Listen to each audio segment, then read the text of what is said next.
February 20th, 1943, north of Kasserine Pass, Tunisia. The battle report would never fully capture what the German tank commanders witnessed that morning.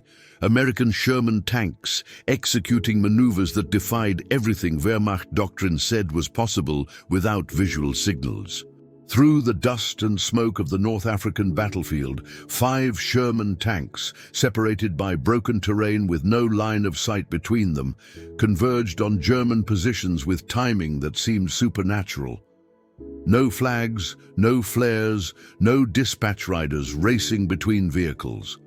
Yet they moved as a single organism, each tank covering blind spots the others couldn't see, each crew knowing exactly where their comrades were positioned. In German Panzer IVs, equipped with Fuji-5 radios, tank commanders struggled to hear their own company leaders through static that overwhelmed their amplitude modulation systems. The 10-watt German transmitters, state-of-the-art by the 1930s standards, couldn't penetrate more than a few hundred meters when tanks were moving.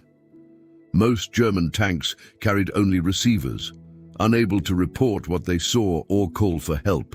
The Americans were operating with technology the Germans didn't know existed. Frequency modulation radios in every single tank, crystal-controlled precision, 25 watts of transmission power, and clarity that cut through engine noise and battlefield chaos like a knife through paper. 8,000 miles from Detroit's assembly lines, the most decisive technological advantage of World War II was revealing itself, not in armor thickness or gun caliber, but in the invisible electromagnetic waves that connected every American tank crew in ways the Wehrmacht never imagined possible. The transformation began on July 22, 1941, when the United States Army standardized the Signal Corps radio sets SCR-508, SCR-528, and SCR-538 for all medium tanks. While German forces were advancing through the Soviet Union using tactics that depended on radio communication between command vehicles, American engineers at the Galvin Manufacturing Company, later known as Motorola, were perfecting frequency modulation technology that would render German systems obsolete. The engineering team included Daniel E. Noble, who conceived the application of FM technology in military vehicles, and Henryk Magnowski, the principal RF engineer who solved the technical challenges of installing sophisticated electronics in the harsh environment of a tank. Their creation weighed 181 pounds and transformed every Sherman tank into a node in the world's first battlefield network. The BC-604 transmitter generated 25 watts of power, 2.5 times the German FUG-5's output. Operating in the 20.0 to 27.9 MHz frequency range, it provided 10 preset channels with crystal-controlled stability. The dual BC-603 receivers in the SCR-508 allowed commanders to monitor multiple frequencies simultaneously, a capability that would prove decisive in combat. The real revolution lay in frequency modulation itself. Edwin Armstrong's FM technology, licensed to the military, eliminated the static and interference that plagued amplitude modulation systems. While German tank radios picked up every electrical discharge as noise, American FM radios delivered clear voice communication even during artillery barrages. November 8, 1942, Operation Torch brought American armor to North Africa. The 2nd Armored Division's tanks landed near Safi and Fedala with SCR-508 radios that would soon demonstrate their superiority over German communications. The Afrika Korps, despite being the Wehrmacht's most experienced armored force, operated under severe communication limitations. A standard German tank platoon of 5 vehicles included only 1 or 2 with full Fuji-5 transceivers, capable of both transmitting and receiving. The remaining tanks carried Fuji-2 receivers only. They could hear orders, but couldn't respond or report enemy positions. German tank platoons functioned through rigid hierarchy. The platoon leader transmitted orders that subordinate tanks acknowledged through actions rather than words. When command tanks were destroyed, easily identified by their multiple antennae, entire platoons lost coordination. This vulnerability would prove catastrophic against American forces, where every tank could assume command functions. The Battle of Kasserine Pass, February 14th to 24th, 1943, provided the first major demonstration of American radio superiority. Though tactically a German victory, the battle revealed capabilities that stunned Wehrmacht observers. During the confused fighting, scattered elements of the U.S. 1st Armored Division maintained coordination across 50 miles of battlefield. Tank crews who had never met coordinated attacks warned each other of threats and called for artillery support through crystal-clear FM communications. German signals intelligence units intercepted American transmissions and noted exceptional clarity and coordination. The 10th Panzer Division's intelligence section reported that American units maintained communication at ranges where German radios produced only static. More disturbing was the realization that every American tank appeared capable of full transmission, not just command vehicles. The German FUG-5 radios, operating on amplitude modulation in the 27.0 to 33.3 MHz range, suffered from fundamental limitations. The 10-watt transmitter struggled to reach 2 to 3 kilometers in ideal conditions, dropping to mere hundreds of meters when vehicles were moving. Every spark plug firing, every electrical motor, every track movement generated interference that AM systems couldn't filter. September 1943 brought American armor to Italy, where mountainous terrain should have negated radio advantages. Instead, FM technology proved even more valuable in conditions that rendered German AM radios useless. The SCR-508's frequency modulation handled the multipath interference of mountain valleys far better than amplitude modulation. American tanks coordinated movements through terrain where visual signals were impossible, and German radios failed completely during the advance toward Cassino.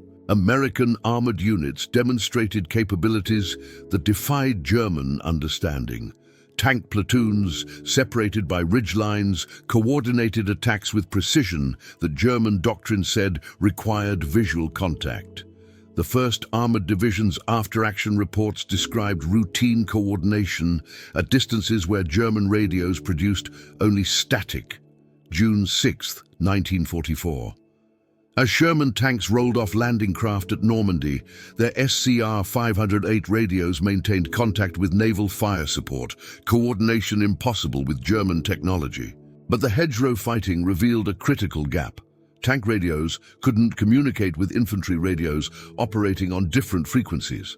The infantry's SCR-300 operated on 40.0 to 48.0 MHz, incompatible with tanks' 20.0 to 27.9 MHz range. This communication gap proved deadly in the Bocage, where German infantry with Panzerfausts could approach American tanks while nearby American infantry had no way to warn them. American innovations solved the problem within weeks. Tank crews mounted EE-8 field telephones in ammunition boxes welded to tank exteriors, wired directly to internal communications. By Operation Cobra in late July, this simple modification revolutionized tank infantry cooperation, July 25th to 30th, 1944. Operation Cobra demonstrated the full potential of American radio superiority. The 2nd Armored Division, commanded by Major General Edward H. Brooks, coordinated over 200 Sherman tanks through radio networks that enabled unprecedented battlefield control. German defenders from the Panzer Division faced an enemy that seemed to possess supernatural awareness. American tanks responded instantly to threats reported by other units miles away. Artillery strikes, coordinated through tank radios, arrived within minutes of target identification. The contrast with German capabilities was stark. Panzer Lehr, once Germany's premier armored division, had been reduced to communication poverty. Most tanks operated without radios, depending on visual signals in terrain where visibility rarely exceeded 100 meters. The few functioning radios suffered from interference and limited range that prevented effective coordination. The irony was profound. Germany had pioneered radio use in armored warfare. Heinz Guderian, the architect of Blitzkrieg, had insisted on radio equipment in tanks since the 1920s. His book Achtung Panzer, published in 1937, emphasized communication as essential to armored operations. Guderian had developed radio communication systems that enabled tank officers to coordinate attacks. He understood that rapid armor advances required reliable communication. Yet by 1943, German tank production couldn't provide the radios Guderian's own doctrine demanded. German production statistics revealed the crisis. In 1943, Germany manufactured approximately 5,700 medium tanks, but fewer than 2,000 FUG transceivers. Many radios went to command vehicles and assault guns, leaving regular tank units desperately short of communication equipment. Soviet tank forces suffered even worse communication poverty. The T-34, despite being the most produced Allied tank, typically entered combat without any radio equipment. Soviet doctrine relied on flag signals and pre-battle planning, with catastrophic results against German forces in 1941. By 1943, Lend-Lease provided some relief. American radios, including SCR-508 sets, equipped Soviet command tanks, but even by war's end, only about 25% of Soviet tanks carried radios. The comparison highlighted American achievement. While the Soviet Union struggled to equip 1/4 of their tanks with any radios, America achieved 100% deployment of sophisticated FM systems. Motorola's Chicago factory represented American industrial mobilization at its peak. Before the war, the company manufactured car radios. Converting to military production required complete retooling and solving unprecedented technical challenges. Each SCR-508 required 2,748 individual components, manufactured to exacting standards. The BC-604 transmitter contained 474 capacitors and 385 resistors. Crystal oscillators had to maintain frequency stability despite temperature extremes and combat vibration. Production statistics told the story of American industrial might. 1942, 3,800 SCR-508 family radios. 1943, 11,400 units. 1944, 24,000 units. Total wartime production, over 50,000 tank radio sets. This production miracle ensured that all 49,324 Sherman tanks manufactured during the war received sophisticated radio equipment, an achievement no other nation approached. The SCR-508's advantages went beyond simple frequency modulation. Crystal-controlled frequency stability meant tanks could preset channels before battle and maintain alignment despite combat conditions. German Fuji-5 radios, using variable capacitor tuning, constantly drifted off frequency. The dual receiver configuration allowed commanders to monitor their platoon net and company command net simultaneously. Orders flowed down the chain of command instantly, while commanders maintained awareness of subordinate situations. The BC-606 intercom system integrated seamlessly with the radio, allowing all crew members to alert the commander to threats. Throat microphones and noise-cancelling headphones enabled clear communication during combat. Many German tanks lacked intercoms entirely, forcing crews to communicate by touch or shouting. Power management provided another American advantage. The SCR-508 operated on either 12 or 24 volts, automatically adjusting to available power. The dynamotor power supply provided stable, filtered power that eliminated electrical interference. German radios, powered directly from vehicle electrical systems, picked up every spark as static. The tactical advantages of universal radio deployment transformed American armored doctrine. The combat command structure, flexible task forces organized for specific missions, depended entirely on reliable communications. American commanders could create ad hoc battle groups from different units, confident they could coordinate through compatible radios. This flexibility baffled German commanders accustomed to rigid organizational structures necessitated by limited communications. During the Battle of Aracourt in September 1944, the 4th Armored Division faced multiple German panzer brigades equipped with superior Panther tanks. The Germans had every advantage in armor and firepower, but American radio coordination proved decisive. Every Sherman could report enemy positions instantly. Tank destroyers received targeting information from tanks they couldn't see.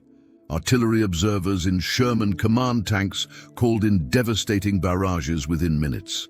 Over 3 weeks, the 4th Armored destroyed 281 German armored vehicles while losing only 41 Shermans, a 7.1 kill ratio that defied technical specifications. Throughout the war, German intelligence failed to grasp the significance of American communication superiority. Combat reports mentioned American coordination, but attributed it to training rather than technology. A captured September 1944 intelligence assessment stated, "American tank units demonstrate good radio discipline and coordination. This appears to result from extensive training and rigid communication procedures." The report completely missed the technological advantage. German tactics never adapted to American capabilities. They continued targeting supposed command tanks based on antenna configurations, not realizing every Sherman could coordinate battlefield responses. They planned ambushes, assuming American tanks would lose coordination when separated, not understanding that radio contact maintained unit cohesion regardless of visual contact. March 1945.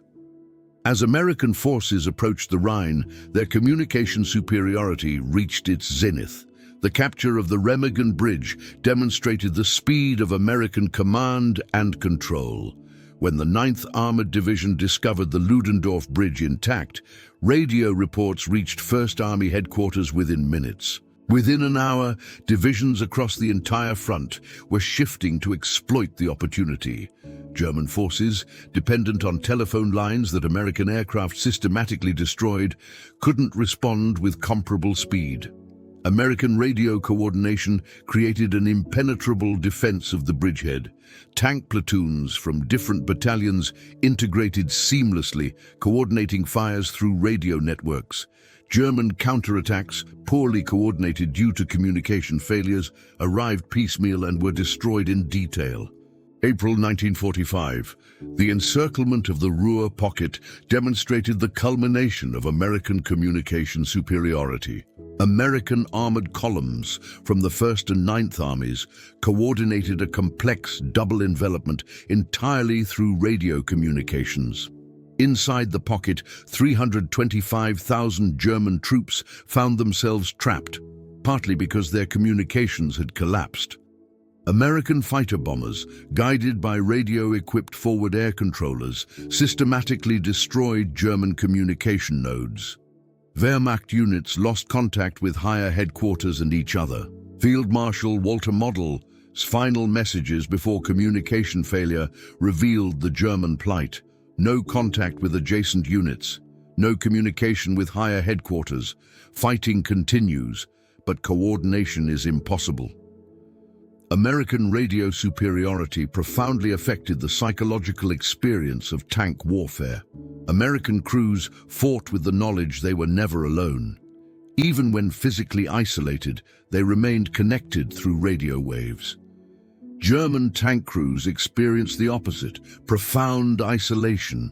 Unable to communicate, they fought individual battles within larger engagements. Otto Carius, one of Germany's most successful tank commanders, wrote in his memoir, Tigers in the Mud, about the challenges of limited communications, though he focused more on tactical aspects than the communication gap itself. The strategic implications extended beyond individual battles.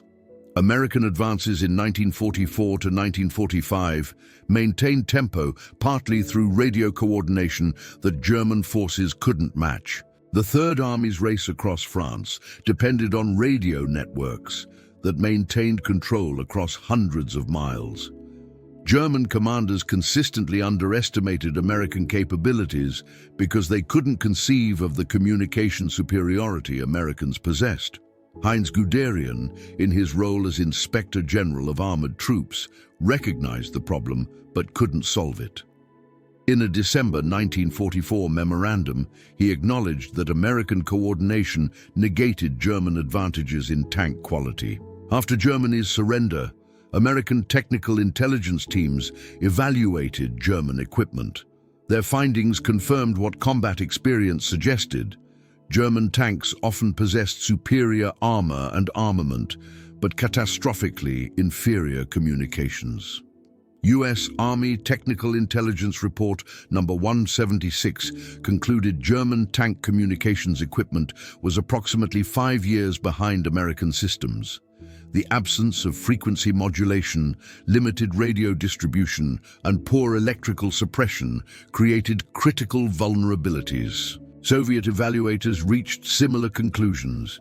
The Red Army, given access to captured German equipment, chose to copy American radio designs rather than German systems for post-war development. Production and deployment statistics reveal the magnitude of American achievement. American radio production, SCR 508, 528, 538 radios produced 50,000 plus units. Sherman tanks produced 49,224 units. Radio deployment rate 100%. Transmission power 25 watts. Frequency stability crystal controlled plus or minus 0.01%. Range moving 7 miles. Range stationary 10 to 15 miles. German radio production, few G5 transceivers produced approximately 6,000 units. Medium-heavy tanks produced approximately 12,000 units. Full transceiver deployment rate approximately 20%. Transmission power 10 watts. Frequency stability variable plus or minus 1%. Range moving 0.5 to 1 mile. Range stationary 2 to 3 miles. Communication effectiveness, average time for American fire mission 3 to 5 minutes, average time for German fire mission 15 to 30 minutes. American tanks achieving coordination 100%. German tanks with full communication 20%. The radio superiority of Sherman tanks established principles that govern armored warfare today. Modern main battle tanks carry communication suites that trace their lineage directly to the SCR 508, digital rather than analog, but fundamentally based on universal deployment and reliable coordination. The German Bundeswehr, rebuilt in the 1950s, prioritized communications based on World War II lessons. Every Leopard tank manufactured has carried comprehensive radio systems. A Bundeswehr training manual explicitly states, "The defeat of superior German tanks by inferior American vehicles with superior radios teaches that information dominance outweighs platform superiority." Modern conflicts validate this lesson. In the 1991 Gulf War, coalition forces with superior communications destroyed Iraqi forces equipped with individually superior Soviet-designed tanks but inferior radios. In 2003, American forces again demonstrated that network-centric warfare defeats platform-centric warfare. The story of American Sherman tank radio superiority represents a victory in the electromagnetic spectrum that proved more decisive than advantages in armor or firepower. German tank crews fought their war partially blind to this revolution, discovering too late that every Sherman tank was not just a fighting vehicle, but a node in history's first battlefield network. The SCR 508 radio transformed the M4 Sherman from an adequate medium tank into a component of a weapons system that included every other American tank on the battlefield. This transformation proved more decisive than any improvement in armor or firepower could have achieved. Every Sherman tank carried the tools of victory, not just in its 75mm gun or sloped armor, but in the 181 pounds of radio equipment that connected its crew to every other American tank crew. This connection created a collective intelligence that no individual German tank, regardless of superiority in armor or firepower, could match. German forces discovered this reality through bitter experience. At Kasserine Pass, in Italy's mountains, across France's hedgerows, and in Germany's final battles, American tanks demonstrated coordination that German doctrine said was impossible without visual contact. The Wehrmacht never developed an effective counter because they never fully understood the technological gap. Field Marshal Wilhelm Keitel's reported comment at Germany's surrender, "We knew how to build better tanks, but you knew how to make them work together," captured a fundamental truth, whether accurately quoted or apocryphal. America had built not just 49,124 Sherman tanks, but 49,124 nodes in the world's first armored battlefield network. The revolution in military affairs that historians identify with modern network-centric warfare actually began in 1942, when the first Sherman tank with an SCR-508 radio entered combat. From that moment, warfare changed forever. The side with superior communications would defeat the side with superior weapons. The network would defeat the platform, and the connection would overcome the isolation. This transformation occurred largely invisible to German forces. They saw American tactical superiority, but didn't recognize its technological foundation until far too late. By the time German commanders understood that every Sherman tank possessed communication capabilities that most German tanks lacked, the war was effectively decided. The German military's failure to recognize and adapt to American communication superiority stands as one of World War II's great intelligence failures. Despite countless battlefield encounters demonstrating American coordination advantages, German leadership never prioritized solving their critical communication weakness. They continued building superior tanks that fought as isolated individuals, while American forces built adequate tanks that fought as coordinated teams. In the end, the electromagnetic waves carried by SCR-508 radios proved more powerful than the armor-piercing rounds fired by German 88mm guns. The ability to coordinate, to share information instantly, to fight as a unified force rather than as individual vehicles, this invisible advantage determined victory more surely than any visible superiority in armor or armament. The Sherman tank's radio superiority changed warfare forever, establishing the principle that in modern combat, connection equals survival and isolation equals defeat. German troops discovered this reality on battlefields across 3 continents, learning too late that the Americans possessed not just numerical superiority, but technological superiority in the dimension that mattered most, the ability to fight as one.